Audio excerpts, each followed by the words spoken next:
नमस्कार दोस्तों, मैं अभय कुमार आनंद करता हूं आप सभी का स्वागत आपके अपने अद्भुत क्लासेज में। जैसा कि नाम है अद्भुत और यहां पे अद्भुत काम भी किए जा रहे हैं। आप सभी के लिए जो बिहार पुलिस का एग्ज़ाम हुए थे इससे पहले सारे प्रश्न अपलोड कर दिया गया है। ये इस सीरीज़ का 11वां वीडियो है। आप लोग ध्यान रखेंगे, ये क्या है 11वां। और इससे पहले 10 वीडियो अपलोड किए जा चुके हैं। आप लोग प्ले लिस्ट में जाकर बिहार पुलिस कोचिंग बैंक के नाम से जो प्ले लिस्ट है उसमें जाकर और सारे वीडियो को देख सकते हैं। अगर आपका बिहार पुलिस इस बार निकालने की आपने ठानी है तो ये सारे वीडियो को आपको देखना बहुत अति आवश्यक है। इस बार बिहार पुलिस हर हाल में पास करना है आपको, ठीक है। इसके लिए सीरीज चलाई जा रही है। जो भी महत्वपूर्ण प्रश्न हैं वो सारे हम इसमें करा रहे हैं और प्रीवियस ईयर प्रश्न को तो देख ही रहे हैं, ठीक है। तो आप लोग, ये कोई ज़रूरी नहीं है कि ये सिर्फ बिहार पुलिस के लिए ही आवश्यक है। आप लोग कोई भी एग्ज़ाम दे रहे हैं, चाहे वो बीपीएससी हो, बीपीएससी टीचर हो या फिर बिहार एसएससी हो, इन सारे प्रश्न यहाँ से पूछे जा सकते हैं और ये बहुत इम्पोर्टेंट है उन सारे एग्ज़ाम्स के लिए। तो आप लोग उसके लिए भी ये प्रश्न देख सकते हैं। लेकिन चूंकि ये बिहार पुलिस में पूछा गया है, CSBC के द्वारा जो लिया जाता है, तो ये उसके लिए और भी काफ़ी महत्वपूर्ण है। लेकिन आप सभी एग्जाम में इसको देख सकते हैं और इससे अपने प्रश्न को मजबूती प्रदान कर सकते हैं। तो चलिए अब हम देखते हैं इस सीरीज में अगले वीडियो जो 29 दिसंबर 2019 के एग्ज़ाम हुए हैं उसके में क्या क्या प्रश्न आए थे और कैसे प्रश्न थे उसको देखते हैं और जानने की कोशिश करते हैं कि इस बार बिहार पुलिस का जो एग्ज़ाम होगा उसमें किस प्रकार के प्रश्न आ सकते हैं। और ये बहुत कुछ ज़्यादा खास नहीं है। अगर आप इन प्रश्नों में 60+ प्रश्न बना लेते हैं तो आपका रिजल्ट हो जाएगा और आपको फिजिकल की तैयारी करनी है, ठीक है। तो आप लोग ये ध्यान रखें और अपनी तैयारी को मजबूती प्रदान करें और किसी भी उल्लू जुल्लू बातों में नहीं है, जो भी होगा सब सही होगा, ठीक है। चलिए हम देखते हैं प्रश्न जो 29 दिसंबर 2019 को पूछे गए हैं। ये कैसे प्रश्न है और कितना आया था, चलिए देखते हैं। हमारा पहला प्रश्न देखिए, भारत में मतदान करने और चुने जाने का अधिकार कौन सा अधिकार है? एकदम सिंपल सा है, ये संवैधानिक अधिकार है, ठीक है। संविधान ने हमें अधिकार दिया है कि हम चुनाव में खड़े हो सकते हैं और मतदान कर सकते हैं और चुने जा सकते हैं। अगला प्रश्न देखिए, मल्लिका अग्निमित्रम, अभिज्ञान शकुंतलम और कुमार संभवम नाटक किनके द्वारा लिखा गया है? आप लोग ध्यान रखेंगे ये तीनों क्या है, ये तीनों नाटक है और किनके द्वारा लिखा गया है? तो ये कालिदास ने इनको लिखा है, ठीक। अगला प्रश्न देखिए, ग्रीन पीस डेटा के अनुसार कौन सा देश सबसे अधिक SO2 का उत्सर्जन करता है? SO2 मतलब सल्फर ऑक्साइड। सल्फर ऑक्साइड से कौन सा करता है? तो ये भारत, सबसे अधिक उत्सर्जन भारत करता है। बेला डी लोह अयस्क खान कहाँ स्थित है? आप लोग ध्यान रखेंगे, बेला डीला कहाँ है? तो ये छत्तीसगढ़ में है। अगला प्रश्न हमारा, रंगा नदी बांध किस राज्य में स्थित है? तो यह रंगा नदी बांध जो है वो अरुणाचल प्रदेश में है। वन अनुसंधान संस्थान कहाँ पर स्थित है? वन अनुसंधान संस्थान कहाँ पे है? ये देहरादून में है। यही प्रश्न बार बार पूछे जा चुके हैं और बार बार आते रहते हैं, तो आप इसको ध्यान रखिएगा। चलिए हम अगला प्रश्न देखते हैं, सूचना प्रौद्योगिकी के क्षेत्र में स्मार्ट OPD एक नवाचार है, इसका संबंध किससे है? तो स्मार्ट OPD मतलब स्वास्थ्य विभाग से है। प्रत्येक हॉस्पिटल में देखते हैं कि OPD अब लग गया है, ये स्वास्थ्य से है। एड्स कौन सा कारक के कारण होता है? तो एड्स विषाणु। एड्स क्या है? तो HIV है, ह्यूमन इम्यूनो वायरस, तो ये वायरस के कारण होते हैं। अतुल्य भारत अभियान का संबंध किससे है? तो अतुल्य भारत अभियान का संबंध किससे है? तो ये पर्यटन से है। आप लोग ध्यान रखेंगे, अतुल्य भारत पर्यटन। शुद्ध सोना कितने कैरेट का होता है? तो शुद्ध सोना 24 कैरेट का होता है। ये भी प्रश्न अभी हम पिछले एग्जाम में देख रहे थे, ये भी प्रश्न पूछे गए थे शुद्ध सोना के बारे में और यहाँ भी प्रश्न है, शुद्ध सोना कितने कैरेट का होता है? 24 कैरेट का होता है, जो बार बार रिपीट कर रहे हैं। तो आप लोग ये समझ रहे होंगे कि इस PYQ का कितना महत्व है एग्जाम के लिए। अगला प्रश्न हमारा, राफेल क्या है? तो राफेल क्या है? तो एक लड़ाकू विमान है। पुलित्जर पुरस्कार का संबंध किस देश से है? तो पुलित्जर पुरस्कार USA से है और किस क्षेत्र में दिया जाता है? तो ये आर्किटेक्चर के क्षेत्र में दिया जाता है, ठीक। वास्तुकला। इसरो के संदर्भ में उन्नति क्या है? इसरो के संबंध में उन्नति क्या है? उन्नति का फॉर्मूला क्या हो जाएगा? तो ये हो जाएगा नैनो सैटेलाइट विकास कार्यक्रम। ठीक है, नृत्य क्या है? नैनो सैटेलाइट विकास कार्यक्रम है। लोकसभा के प्रोटेम स्पीकर का पद की शपथ कौन दिलाता है? तो जो प्रोटेम स्पीकर होंगे उसका पद की शपथ कौन दिलाएगा? तो राष्ट्रपति दिलाएगा। भूकंप की शक्ति की परिमाप को किस में मापा जा सकता है? तो भूकंप की शक्ति रिक्टर पैमाने पर मापा जा सकता है। कम्बाला क्या है? तो कम्बाला भैंसों का दौर है, कहाँ होता है? कर्नाटक में होता है। सोडियम बाइकार्बोनेट का क्या कहते हैं? तो इसको बेकिंग सोडा कहते हैं। यही प्रश्न बार बार आ चुके हैं, पिछले एग्जाम में आए थे, फिर इसमें आए हैं। आप लोग बतलाइए कि ये कौन एग्जाम में आए थे, धोने का सोडा या फिर बेकिंग सोडा के बारे में। प्राचीन भारत में निष्क क्या था? स्वर्ण मुद्रा। ये भी प्रश्न सेम टू सेम यही उत्तर आपके प्रीवियस ईयर में भी देखे गए हैं और फिर इसमें देख रहे हैं। आप लोग इसको भी बतलाएंगे कि ये निष्क वाला प्रश्न किस एग्जाम में आया था और फिर इसमें दोबारा रिपीट किया है। अब अगर देखे हैं तो रिपीट कीजिए, अंदर बतलाइए। पेयजल में फ्लोराइड की मात्रा अधिक होने के कारण किससे संबंधित रोग होता है? अगर पेयजल में फ्लोराइड की मात्रा अधिक हो जाएगी तो क्या हो गया? वो हड्डी से संबंधित रोग हो सकते हैं। डोकलाम विवाद किन दो देशों के बीच है? तो हम लोग सब जानते हैं डोकलाम भारत और चीन के बीच विवाद है। ठीक, अगला प्रश्न, 26 जनवरी 1930 को स्वतंत्रता दिवस के रूप में मनाने का निर्णय कांग्रेस के किस अधिवेशन में लिया गया? 26 जनवरी 1930 को कब लिया गया था? तो ये लिया गया था लाहौर अधिवेशन में।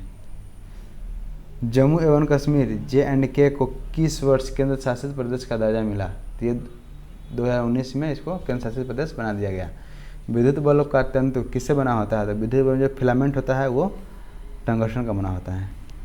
बराक 8 मिसाइल प्रोजेक्ट का तकनीक सहयोग किस देश से मिला? तो ये इजराइल से मिला है। बराक 8 क्या है? इजराइल का है। कौन सा लेख रिट सिर्फ न्यायिक और अर्धन्यायिक निकायों के विरुद्ध जारी किया जा सकता है? तो यह प्रतिषेध सिर्फ न्यायिक और अर्धन्यायिक निकायों के विरुद्ध जारी किया जा सकता है। एशिया का सबसे गहरा स्थल कौन सा है? एशिया का सबसे गहरा स्थल कौन सा है? तो यह मृत सागर सबसे गहरा है। एक पारिस्थितिक तंत्र में के ऊर्जा का प्रवाह हमेशा कैसा होता है? तो यह एक दिशीय होता है। बिहार में प्रसिद्ध सोनपुर पशु मेला कब प्रारंभ हुआ था? तो यह कार्तिक पूर्णिमा से प्रारंभ होती है। कौटिल्य किस राज्य का प्रधानमंत्री था? कौटिल्य किस राज्य का प्रधानमंत्री था? ये चंद्रगुप्त मौर्य के थे। किस क्रांतिकारी ने मैं अनिश्वरवादी क्यों हूँ शीर्षक लेख लिखा था? अनिश्वरवादी क्यों हूँ ये लिखे हैं भगत सिंह ने, आप लोग ध्यान रखेंगे।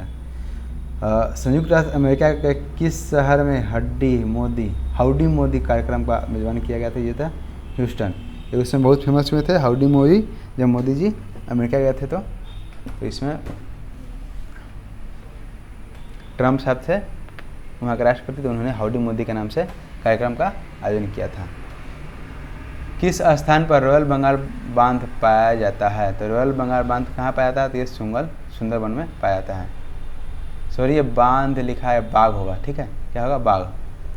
रॉयल बंगाल बाघ है, रॉयल बंगाल टाइगर इसको बोलते हैं। कहाँ? सुंदरबन में पाया जाता है। ठीक, चलिए अगला प्रश्न, किस आंदोलन के अंतर्गत गांधी जी ने दांडी मार्च की? तो गांधी ने दांडी मार्च की कब की थी? तो ये सविनय अवज्ञा आंदोलन के दौरान की थी। देखते हैं अगला प्रश्न। चलिए प्रश्न देखते हैं, कौन सा एक वास्तविक मीन है? ये भी प्रश्न सेम टू सेम पिछले भी आए थे। तो यह वास्तविक मीन कुत्ता है, कुत्ता मीन। ठीक, डॉग फिश। हिंद स्वराज के लेखक कौन थे? हिंद स्वराज के लेखक मोहनदास करमचंद गांधी, महात्मा गांधी थे। भारतीय नौसेना का प्रथम महिला पायलट सब लेफ्टिनेंट शिवांगी स्वरूप कहाँ से है? शिवांगी स्वरूप कहाँ से है? तो ये बिहार से है, आप लोग ध्यान रखेंगे। किस भारतीय एथलीट को IFAAF वेटरन्स पिन पुरस्कार से सम्मानित किया गया? तो ये PT ऊषा को। अगला प्रश्न, यदि किसी वस्तु का वेग दुगुना कर दिया जाए तो उसकी गतिज ऊर्जा क्या होगी? वेग को दुगुना करेंगे, गतिज ऊर्जा क्या होगी? 4 गुना हो जाएगी, क्योंकि mv² होता है, v² मतलब 4 गुना हो जाएगा। बंगाल के विभाजन के स्वरूप कौन सा आंदोलन प्रारंभ किया गया? अगर बंगाल के विभाजन स्वदेशी आंदोलन कब हुआ था? तो 1905 को हुआ था। अगला प्रश्न, किस नगर में संयुक्त राष्ट्र का मुख्यालय अवस्थित है? तो संयुक्त राष्ट्र का मुख्यालय कहाँ है? तो ये न्यूयॉर्क में है। विश्व स्वास्थ्य दिवस कब मनाया जाता है? विश्व स्वास्थ्य दिवस 7 अप्रैल को मनाया जाता है। भारत के राज्यों में कौन सा पेड़ की जड़ों पर बने पुलों के लिए प्रसिद्ध है? तो ये कौन सा है? तो ये मेघालय है, आप लोग ध्यान रखेंगे। पेड़ की जड़ जो भी है उसको पुल बनाया गया है, कहाँ पे? मेघालय में। अगला प्रश्न है, कांग्रेस का कौन सा उत्तरवादी नेता ब्रिटिश हाउस ऑफ कॉमन्स के सदस्य रह चुके हैं? तो कौन रह चुके हैं? तो ब्रिटिश हाउस ऑफ कॉमन्स के सदस्य दादा भाई नौरोजी रह चुके हैं। ये भी प्रश्न पिछले बार आए थे और फिर इसमें आए हैं। ये बार बार प्रश्न रिपीट कर रहे हैं, इसलिए आप सभी को अनुरोध है कि आप जितने भी देख रहे हैं, इससे पहले जितने भी एग्जाम हो चुके हैं सारे प्रश्न एक बार अवश्य देख लें, इससे आपको 60+ लाने में बहुत ही आसानी होगी। अगर नहीं देखे जाएंगे तो आपको दिक्कत हो सकती है। अगला प्रश्न, एस्किमो जनजाति किस महाद्वीप में निवास करती है? तो एस्किमो जनजाति उत्तरी अमेरिका में निवास करती है। कौन सा विटामिन रक्त का थक्का जमाने में महत्वपूर्ण भूमिका निभाता है? तो ये विटामिन के, ये भी प्रश्न देखिए बार बार रिपीट किए जा रहे हैं कि रक्त थक्का जमाने वाला विटामिन क्या है। हम बार बार रिक्वेस्ट कर रहे हैं आप लोगों से कि आप लोग इससे पहले जो भी वीडियो है, इससे पहले हम 10 वीडियो अब तक अपलोड कर चुके हैं, वो सारे वीडियो आप लोग इस वीडियो को देखने के बाद अवश्य देखेंगे और उसको क्वेश्चन याद करेंगे। अगला प्रश्न, काजिंद 2019 क्या है? तो काजिंद क्या है? तो कहते काजिंद एक युद्ध अभ्यास है, किसके बीच है? तो कजाकिस्तान और भारत के बीच है। अगला प्रश्न, कौन सी संरचना भारत में सबसे उत्तर में अवस्थित है? तो सबसे उत्तर में प्रश्न के अनुसार प्रश्न गए हैं, तो प्रश्न में अरावली की पहाड़ियाँ सबसे उत्तर में है। भितरकनिका राष्ट्रीय उद्यान किस लिए प्रसिद्ध है? तो भितरकनिका राष्ट्रीय उद्यान कछुओं के लिए फेमस है, आप लोग ध्यान रखेंगे। चावल में किसकी प्रचुरता होती है? तो चावल में स्टार्च की प्रचुरता होती है। अगला प्रश्न है, किस रोग में रक्त की शर्करा का मात्रा बढ़ जाती है? रक्त में शर्करा की मात्रा किसमें बढ़ती है? तो वो डायबिटीज में बढ़ती है। गौतम बुद्ध ने धम्मचक्र प्रवर्तन कहाँ से आरंभ किया था? गौतम बुद्ध धम्मचक्र प्रवर्तन मतलब जो भी प्रथम उपदेश दिए हैं वो कहाँ से किए थे? तो वो सारनाथ से किए थे। भारत में स्वच्छ भारत मिशन की शुरुआत किस वर्ष हुई? तो भारत में स्वच्छ भारत मिशन की शुरुआत 2014 में हुई है। विश्व सतत विकास शिखर सम्मेलन 2019 कहाँ आयोजित किया गया है? तो विश्व सतत विकास 2019 नई दिल्ली में आयोजित किया गया है। बिहार दिवस कब मनाया जाता है? तो 22 मार्च को बिहार दिवस मनाया जाता है। ध्वनि की प्रबलता किस मात्रक से व्यक्त की जाती है? तो ध्वनि की प्रबलता डेसिबल में व्यक्त की जाती है। सिंधु घाट मशरूम क्या है? तो मशरूम क्या है? कवक है। मशरूम के ध्यान रखिएगा, मशरूम एक कवक है। सिंधु घाटी सभ्यता में कौन सा स्थल गुजरात में है? तो कौन सा स्थल गुजरात में है? तो ये लोथल कहाँ है? गुजरात में है। लोथल क्या है? तो एक डॉकयार्ड है। चलिए आगे बढ़ते हैं। रेशम के कीड़े का पालन क्या कहलाता है? तो रेशम के कीड़े का पालन सेरीकल्चर कहलाता है। ये भी ध्यान रखेंगे आप लोग, बहुत इंपॉर्टेंट क्वेश्चन है ये। भारत के किस संगठन को संधारणीय विकास लक्ष्यों में निगरानी करने का दायित्व सौंपा गया? तो कौन सा है? वो है नीति आयोग। नीति आयोग को सौंपा गया है। प्लासी के युद्ध के पश्चात बंगाल का नवाब कौन बना गया? जब प्लासी का युद्ध हुआ उसके बाद बंगाल का नवाब मीर जाफर बना। भारत में अल्पसंख्यक महिला के नेतृत्व विकास के लिए शुरू की गई योजना का नाम क्या है? तो यह है नई रोशनी। टोडा जनजाति निम्न किस में मिलती है? देखिए ये प्रश्न सेम टू सेम रिपीट हो रहे हैं। टोडा तमिलनाडु, आप लोग ध्यान रखेंगे, टोडा मतलब तमिलनाडु। प्रसिद्ध कृति पॉवर्टी, ये भी question same to same repeat. देखिए हम बार बार रिक्वेस्ट कर रहे हैं आप लोग से कि आप लोग जो भी प्रश्न हैं प्रीवियस ईयर के सारे प्रश्न देख कर जाइए और आपके गारंटी 60+ प्रश्न आपके सही होंगे। तो कौन लिखा है? तो ये दादा भाई नौरोजी है। बालाघाट किसके लिए प्रसिद्ध है? तो बालाघाट कॉपर के लिए प्रसिद्ध है। चंद्रमा का डार्क साइड पर उतरने वाला विश्व का पहला अंतरिक्ष यान कौन है? तो यह है चांग-ई 4। ठीक है, कौन सा है? चांग-ई 4। और हाल ही में भारत भी उतरा है हाँ दक्षिण पोल पर। आप लोग ये भी ध्यान रखेंगे, दक्षिण पोल पर उतरने वाला कौन है? तो वह है भारत। अंतरिक्ष का दूरस्थ वस्तुओं को किसने देखा जा सकता है? तो अंतरिक्ष दूरस्थ वस्तु को किससे देखा जा सकता है? तो यह है दूरदर्शी यंत्रों से। ठीक, हम लोग का प्रश्न देखते हैं। अगला प्रश्न देखिए, कुछ प्रश्न। ताजमहल की सफ़ेदी कम होने का कारण क्या है? अम्ल वर्षा का कारण ताजमहल क्या हो रहा है? उसका सफ़ेदी कम हो रहा है। रुधिर में क्या होता है? तो रुधिर में प्लेटलेट्स होते हैं। आप लोग ध्यान रखेंगे, प्लेटलेट्स होते हैं। मोटर गाड़ियों के हेडलाइट में कौन सा दर्पण? मोटर गाड़ी के हेडलाइट में अवतल दर्पण। यही बहुत बार प्रश्न किए जा चुके हैं। हेडलाइट में कौन सा दर्पण? तो अवतल दर्पण। और वही शीशा जो देखते हैं हम लोग साइड मिरर के रूप में, था उसमें उत्तल दर्पण होगा। ये क्वेश्चन ध्यान रखिएगा, आप लोग कन्फ्यूज कर सकते हैं आप लोग। हेडलाइट में अवतल और जब साइड मिरर की बात किया तो उत्तल होगा।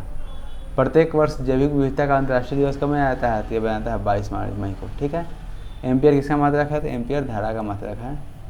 कान्हा राष्ट्रीय उद्यान भारत के किस राज्य में स्थित है? ये मध्य प्रदेश में स्थित है। कान्हा पेच जो भी है वो सब कहाँ है? मध्य प्रदेश में है।